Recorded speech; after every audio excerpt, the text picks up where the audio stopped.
Hi friends, if you're returning, welcome back to my channel, and if you're new here, hello for the first time, happy spring! The season is changing and I'm so excited to bring a touch of festive charm into my home.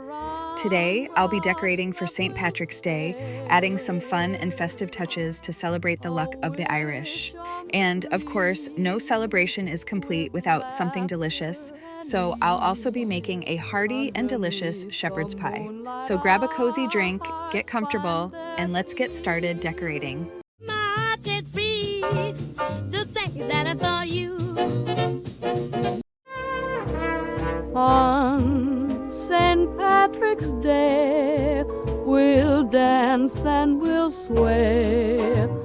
This year has been off to a very slow start for me. First, the LA fires had us in a bit of a holding pattern, and just when things started to settle, we all got hit with COVID. I always seem to get the worst of it, and this time was no different.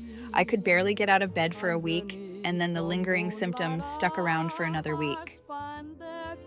But I'm finally getting back into my routine, and I didn't want to miss the opportunity to add some festive touches for St. Patrick's Day. I did pick up a few new things this year, but one of my big goals for 2025 is to save, save, save.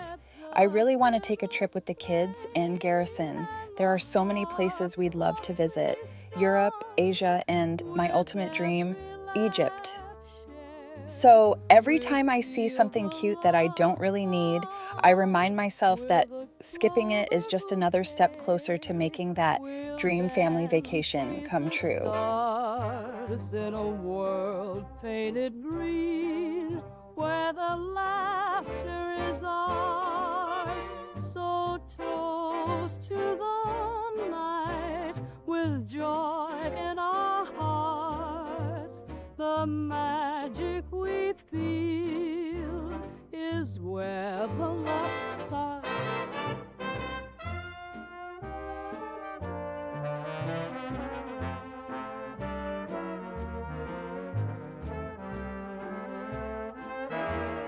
Even though I don't go all out for this holiday, I always love to sprinkle in a little seasonal decor. This year, I had a vision of greenery paired with white flowers. Not only does it feel fresh for St. Patrick's Day, but it also transitions beautifully into spring. I wanted the decor to feel festive for St. Patrick's Day, but without being just leprechauns and shamrocks everywhere. Instead of going super themed, I focused on greenery, white flowers, and gold accents to create a look that still feels celebratory, but also elegant and versatile. It brings in that festive touch without being too literal, and I love how it flows right into spring decor as well. St. Patrick's Day is the perfect excuse to bring out those gold accents. And if you know me, you know I love gold. I've got gold fever. Maybe it's because I'm a Leo, who knows? But there's just something about gold and green together feels so rich and beautiful. It's such a classic, elegant combination, and I love incorporating it into my decor. Oh, sing out the rhymes of the folks that we miss. With a wink and a smile, we'll toast. I just kept feeling like this table needed something else because I'm a maximalist, what can I say? And I found this runner at Hobby Lobby today and I thought that's perfect. It's subtle and I like how it incorporates the green on the napkin ring charms that I put. And I think it just makes it a little more whimsical and fun and a little more St. Patrick's Day-y.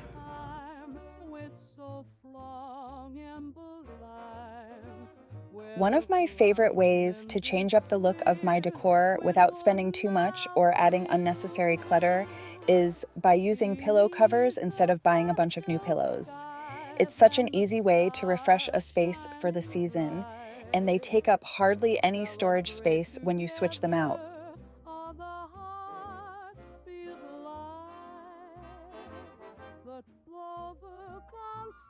Here's how the dining room came together. It's definitely very subtle, but it still feels festive. By the way, I am still on the hunt for the perfect rug and accent chairs for this room, so if anyone has any suggestions, I'd love to hear them. Put them in the comments below.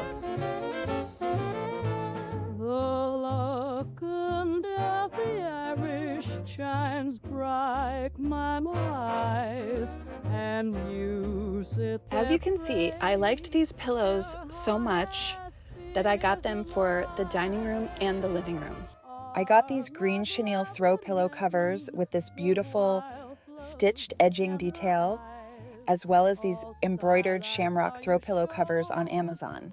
They were so inexpensive that I wasn't expecting much, but they are so beautiful and such good quality covers. I'm so happy with them, and I will link them down below. They come in different colors and styles to choose from, and I'll probably be ordering more because I just think they're so beautiful. I borrowed a time with so from lies, and that's why I reaches you, all the hearts feel the light. I totally forgot to record myself decorating this area.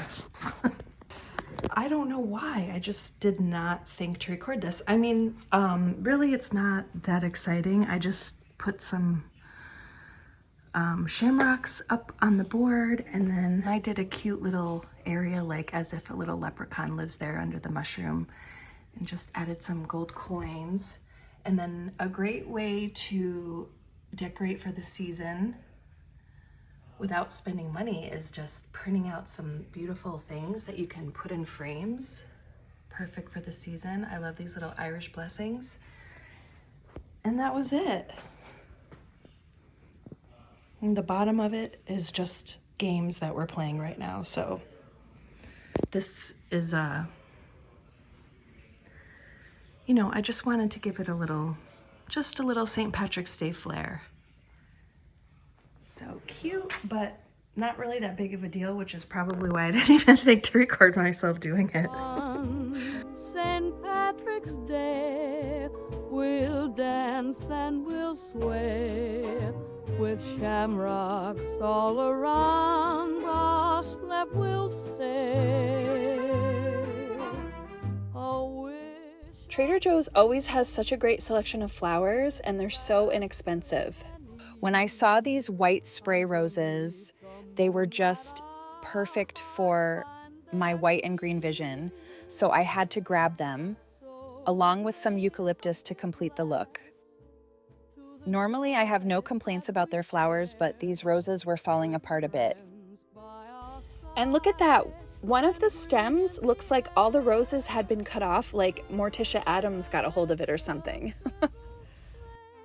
But even with that little surprise, this arrangement turned out absolutely gorgeous, and it smells so lovely. We'll feel the love come with a clover bouquet. We'll dance neath the stars in a world painted green, where the laughter is ours. So toast to the night with joy in our hearts. I kind of carelessly threw this garland on the fireplace just to see what it would look like. And I really liked the way it fell. I loved how it was draped, and I didn't want to mess with it, so I just kept it as it was. Look at this cute grass table runner. I got this from the Dollar Tree for $5. If you noticed on the console table, I have another one of these that I got from Hobby Lobby a while ago, but it's shorter and wider, so it fit awkwardly here. And so I'm so happy that I picked this one up because its size works perfectly on top of the mantle.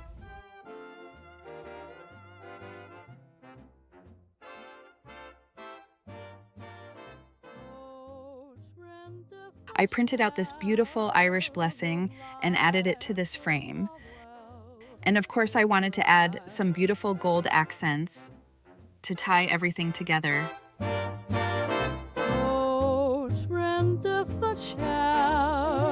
Of life so well, it prides being in trust and bring the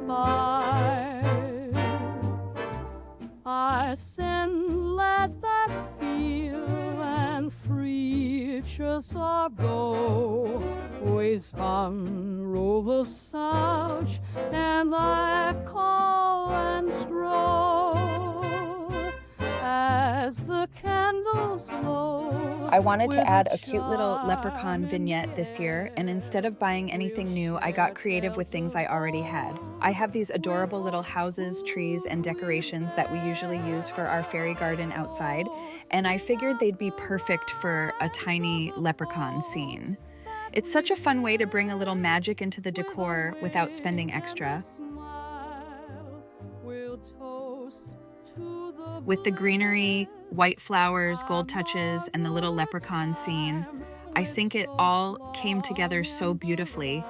It feels festive and fun without being over the top, and I love how it also transitions so nicely into spring.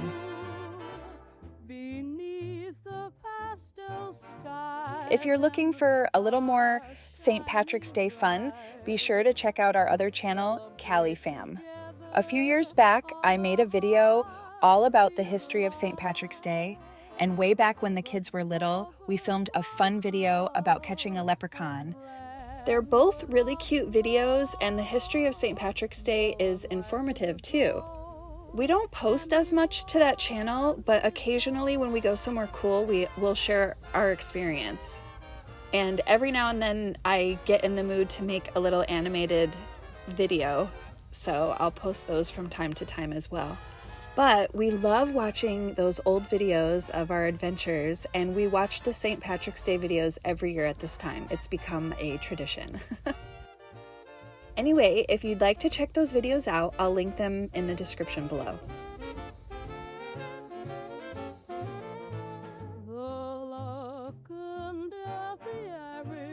Shines bright, my eyes, and you sit there break their hearts with the lies. Arm of laburnetman, the wild blows and the eyes, all silence saw you shows with no girl or sky. Since we're planning to do the traditional corned beef and cabbage on St. Patrick's Day, I wanted to make something else that felt classic and comforting, something that's a well-loved dish in Irish cuisine. And shepherd's pie seemed like the perfect choice. I've actually never made shepherd's pie before, but I looked at a few different recipes to get an idea of the basics, and then I just kind of went with my instincts, adding what I thought would taste good and adjusting things as I went. I didn't follow any one recipe exactly. I just felt my way through it and built the flavors the way I thought they'd work best. And honestly, it turned out so delicious. Even as I'm editing this, I'm already craving it again. It was so good, rich, hearty, and just the perfect cozy meal. Definitely something I'll be making again. So raise up your glass to the joys that we share with friends by our side. So to make the shepherd's pie, I chopped up a yellow onion, about 4 or 5 large carrots, and a few cloves of garlic, but I'll probably add 1 or 2 more next time because I love garlic. Then I let some olive oil heat up in the pan, and then I browned 2 pounds of ground beef. Clover bouquet will dance neath the stars in a world painted green where the laughter is ours. So toast to the night with joy. Once the beef has some nice color on it, I added the carrots, onion, and garlic. Now for the seasoning. I just kind of went for it. I didn't measure anything out, but you can see how much salt, pepper, and garlic powder I added. Then I added 2 cups of beef stock, a can of tomato paste, but next time I may add another can to see if it helps the mixture to stick together better after it cooks. So stir that up real good. I actually felt like I was stirring the whole time. I think this type of dish you have to be constantly stirring. You can't really walk away from this one. but it's worth it. And then this is where you can adjust the seasoning. So I added more salt, pepper, garlic powder, and diced garlic because I told you I love garlic and I can never get enough of it. I also added dried parsley, but I would have preferred fresh parsley if I had some on hand. You can just season it how you like it to taste. Just whatever you like, you can throw it in there. Once the carrots are tender, I added 2 tablespoons of flour. Then I added about a half a bag of frozen peas and a can of corn.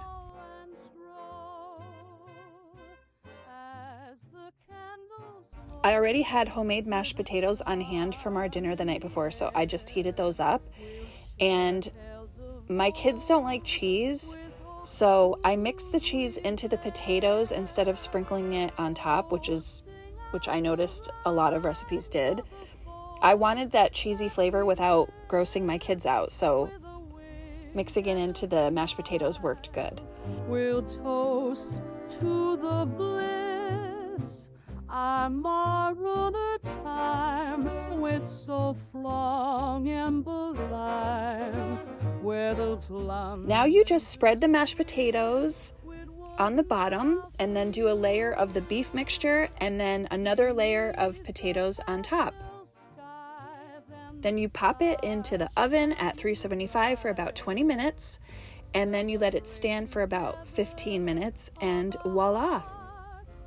One thing that I forgot to add that I noticed was in most of the recipes I looked at was Worcestershire sauce. Worcestershire, you know what I'm saying. Worcestershire sauce. Oh, is that like the hardest word in the world to say?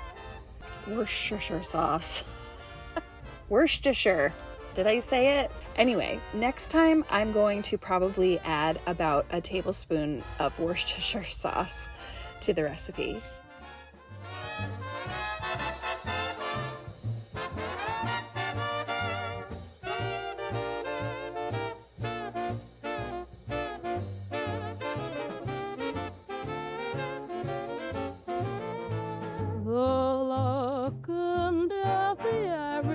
Shines bright, my eyes, and you sit there break her heart has speared the lies. Arm of laburnetman, the wild blows scan the eyes. All silent I saw you shows with no girl or sky. Oh, sing out the rhymes of the folks that we miss. Here's how it turned out. My only complaint is that it crumbled apart and I wish it stuck together more. Also, I kind of wish I had more mashed potatoes because I would have made the bottom layer thicker. I will mess around with the consistency a bit to get it just right. And if any of you have any suggestions for how to keep it from crumbling apart so much, let me know. But taste-wise, this was delicious. I couldn't stop saying, mmm, as I was eating it. So I hope you try this shepherd's pie and enjoy. Thank you so much for being here with me today while I decorated my home for St. Patrick's Day and made this delicious shepherd's pie. I hope you enjoyed this video and that it gave you a little inspiration, whether for decorating, cooking, or just getting into the festive spirit. If you did, don't forget to give it a thumbs up and let me know in the comments. I always love hearing from you. Thank you so much for spending this time with me, and I'll see you in the next one. Bye. On St. Patrick's Day, let joy take wing.